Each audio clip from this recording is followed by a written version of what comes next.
ವಿಟ್ಲ ಕಸಬಾ ಗ್ರಾಮದ ಕೈಂತಿಲ ಎಂಬಲ್ಲಿ ಇತ್ತೀಚೆಗೆ ಸಿಡಿಲು ಬಡಿದು ಮೃತಪಟ್ಟ ಸುರೇಶ್ ಆಚಾರ್ಯ ಅವರ ಕುಟುಂಬಕ್ಕೆ ಮುಖ್ಯಮಂತ್ರಿಗಳ ಪರಿಹಾರ ನಿಧಿಯಿಂದ ಬಿಡುಗಡೆಗೊಂಡ 5 ಲಕ್ಷ ರೂಪಾಯಿ ಚೆಕ್ ಅನ್ನು ಪುತ್ತೂರು ಶಾಸಕ ಸಂಜೀವ ಮಠಂದೂರು ಅವರು ಮೃತರ ಕುಟುಂಬಕ್ಕೆ ವಿತರಿಸಿದರು।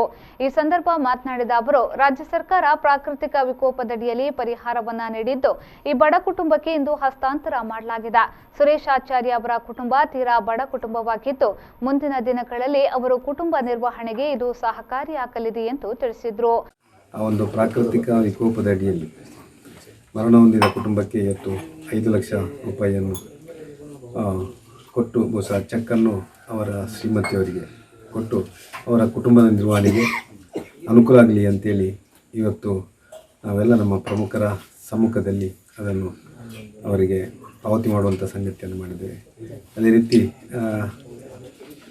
ಸುರೇಶ್ ಆಚಾರ್ಯರ ಶ್ರೀಮತಿಯವರು ಬಹುಶಃ ಆ ಸರ್ಕಾರದ ದುಡ್ಡನ್ನು ತನ್ನ ಕುಟುಂಬದ ನಿರ್ವಹಣೆಗಾಗಿ ಮುಂದಿನ ದಿನಗಳಲ್ಲಿ ಉಪಯೋಗ ಮಾಡಿಕೊಂಡು ಬಹುಶಃ ಒಂದು ಸ್ವಾಭಿಮಾನದ ಜೀವನ ಮಾಡಲಿಕ್ಕೆ ಅವರಿಗೆ ಭಗವಂತ ಅನುಗ್ರಹ ಕೊಡಲಿ ಅಂತೇಳಿ ನಾನು ದೇವರಲ್ಲಿ।